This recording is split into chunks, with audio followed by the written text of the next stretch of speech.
Students, electrostatics is not just one of the most important chapter for preparation of JEE Main, JEE Advanced और NEET, but electrostatics beginning of 12th से लेके आखिरी moment of class 12 तक ये chapter सबसे ज़्यादा काम आता है। और अगर हम केसेस की बात करें तो एप्लीकेशन ऑफ फिजिक्स से पहले आपने अगर कॉन्सेप्ट वीडियोस कवर कर लिए, हमारी सारी रिवीजन चेकलिस्ट देख ली हैं, तो सारे शॉर्ट नोट्स में अब आपको एओपी शॉर्ट नोट्स ऐड करने हैं। अपनी एओपी नोटबुक में सारे केसेस बिल्डअप कर लीजिए। These are going to help you a lot in enhancing your understanding for the fundamental levels of JEE Main and NEET। JEE advance के लिए आप एडवांस इलस्ट्रेशंस फॉलो कर सकते हैं और ये सारी चीजें भी वो बेस बनाती हैं और एज अ रिव्यू काम करती हैं। Have a look on this case, जहां पे मैं बात करूंगा बेसिक्स ऑफ कूलम्स लॉ से, क्योंकि Coulomb's law, spherical charges, line charges, ये सबसे ज्यादा आपके काम आने वाला है। It says two spherical conductors B and C having equal radii and carrying equal charges in them repel each other with a force F when kept apart at some distance। तो थोड़ा लंबा क्वेश्चन है, तो it's better to analyse while writing the situation. तो two conductors हैं B and C जिनके charges equal हैं और they are repelling each other with a force F. There is a conductor B and there is a conductor C. Now it is saying इनके बीच का force F है और charges अगर Q और Q हैं तो force can directly be written as K which is 1 by 4 pi epsilon naught into QQ, that is Q square by R square, से R is the separation between them. It is saying a third conductor having same radius as that of B but uncharged is brought in contact with B। एक third conductor हम लेके आते हैं से D और इसको जब इससे कनेक्ट करेंगे तो चार्जेस Q/2 और Q/2 डिस्ट्रीब्यूट हो जाएंगे। एंड नाउ इस B से कनेक्ट करेंगे and then brought in contact with C, इसको लेके आते हैं और इसको फिर जिसपे Q/2 चार्ज आ चुका है फिर इससे कनेक्ट करेंगे।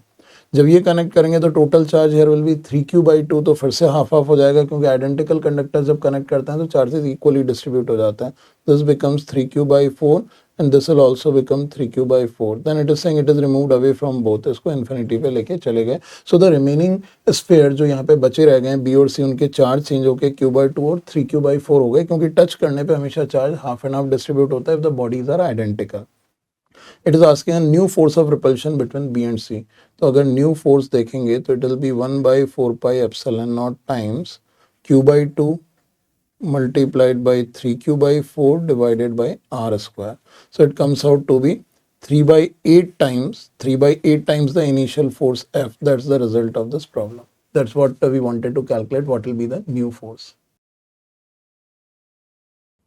स्टूडेंट्स, एक बहुत ही क्रिटिकल केस रहता है जब नॉन लविंग कैलकुलेशंस क्वेश्चन में आ जाते हैं। बहुत सारे स्टूडेंट ऐसे क्वेश्चंस को एग्जामिनेशन हॉल में छोड़ देते हैं कि यार ये नॉन लविंग कैलकुलेशन हमसे नहीं होगी। सिमिलर एक क्वेश्चन जो फंडामेंटल कॉन्सेप्ट पे I am taking up over here and I want you to solve it. मैं तो एक अलग वीडियो में इस कैलकुलेशन से रिलेटेड बहुत सारी चीजें बताने वाला हूँ, but what you need to do is you need to solve this question. Analysis मैं यहाँ पे कर रहा हूँ, last point as an exercise आपके लिए छोड़ेंगे। It's is electric field by a charged liquid drop. It says a liquid drop having 6 excess electron is kept stationary under a uniform electric field of 25.5 kilovolt per meter। The density of liquid is given, the radius of drop we need to calculate। Again a very basic question, but exam में बहुत सारे student इस basic question को ही छोड़ के आ गए थे।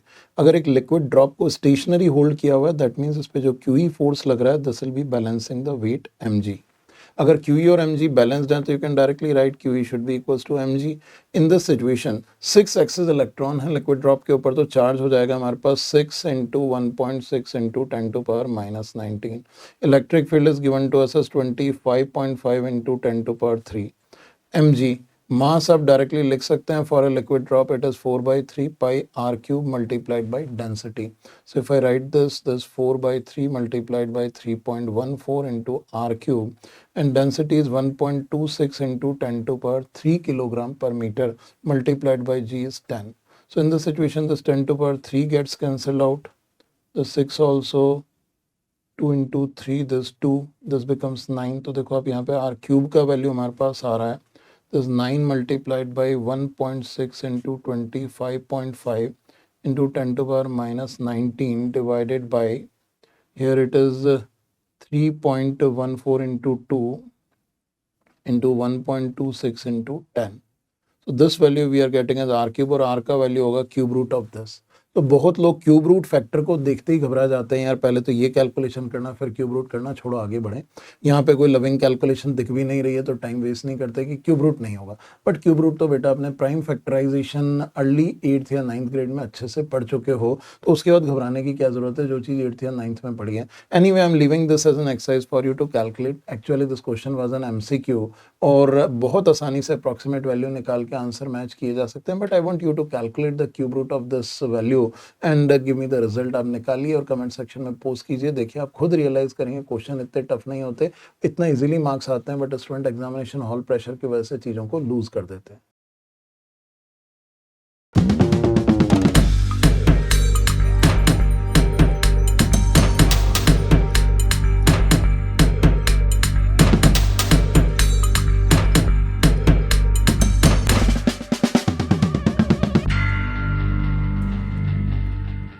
Thank you बोची। Another fundamental case of maximum electric field due to a ring. बहुत सारे स्टूडेंट को ये रिजल्ट याद भी रहते हैं, लेकिन still what I am giving you the idea, graphs variation you should keep in mind. It says for a uniformly charged ring of radius R the electric field on its axis has largest magnitude at a distance h from the centre. तो value of h निकालना। सो आप directly ये बात जानते हैं कि एक ring अगर पॉजिटिवली चार्ज है q, so at a distance x the electric field is given as E is equals to kqx upon x square plus r square to power 3/2. This is what we consider. And E को अगर max करना है तो E max is when you write d over dx is equals to 0. जब इसको differentiate करके हम 0 करेंगे तो इलेक्ट्रिक फील्ड का मैक्सिमम वैल्यू आ जाएगा। एंड सिंप्लीफाइंग आप यहाँ पे इसका डिफरेंशिएशन करिए, सॉल्व कीजिए तो x का वैल्यू आ जाता है r/√2। That means at x equals to r/√2 electric field is maximum. तो इस क्वेश्चन का आंसर तो डायरेक्टली r/√2 ही होगा, क्योंकि x का या h का वैल्यू ही निकालना है। बट अगर आप यहाँ पे वेरिएशन प्लॉट करें तो ये भी ध्यान रखिएगा, इलेक्ट्रिक फील्ड और x के साथ जो वेरिएशन होगा x और -x में, it first increases goes up to a maximum, then again decreases down to 0 at infinite level. Same ये ग्राफ उल्टा बनेगा, क्योंकि पीछे इलेक्ट्रिक फील्ड बैकवर्ड डायरेक्शन में, आगे इलेक्ट्रिक फील्ड यहाँ पे फॉरवर्ड डायरेक्शन में। तो electric field directions are different, so we need to take it negative. तो पीछे x इक्वल्स टू -r/√2 पे मैक्सिमम होगा और आगे x इक्वल्स टू +r/√2 पे मैक्सिमम होगा। So these values and the graphs you should keep in mind. Graph पे भी, इस वैल्यू पे भी डायरेक्ट क्वेश्चन आ जाते हैं, और ई मैक्सिमम का वैल्यू भी निकालना है तो यू कैन डायरेक्टली यूज की क्यू, x की जगह you put r/√2 divided by this r/√2 का square is r square by 2 plus r square 2 whole power 3/2. You can calculate this value. This is another very simple and fundamental case जिस पे बहुत सारे questions पूछे जाते रहे। That is charged bob of a pendulum in equilibrium.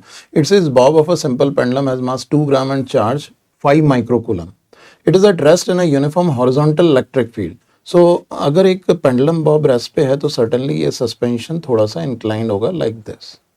Question में ये पूछा गया at equilibrium the angle that the pendulum makes with the vertical, यानी ये वाला एंगल थीटा में निकालना है। सो इस बॉब पे डाउनवर्ड फोर्स लगेगा हमारे पास mg, राइटवर्ड फोर्स लगेगा हमारे पास qe, टेंशन इस पे लगेगी t।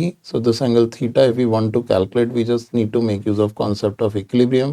This t sin theta qe, t cos theta mg, तो t sin थीटा आ जाएगा हमारे पास qe and we use t cos theta is equals to mg। Divide कर दीजिए इनको, यहाँ से आ जाता है tan theta is equals to QE upon mg and we just need to put the values. Charge is 5 into 10 to power minus 6, electric field is 2000 divided by mass is 2 grams is 2 into 10 to power minus 3 g we take as 10, it is given in question। तो अब ध्यान से अगर देखें तो 10 to power 3 6 और ये 2000 cancel हो जाएगा, और यहाँ पे 5 2 भी 10 से कैंसिल हुआ, दिस 1/2, तो value of theta we are getting is tan inverse of 1/2। But आपके लिए मेन कॉन्सेप्ट यहाँ पे इक्विलिब्रियम कॉन्सेप्ट है, कैलकुलेशन करके रिजल्ट आप निकाल ही लेंगे। That will be the answer to this question.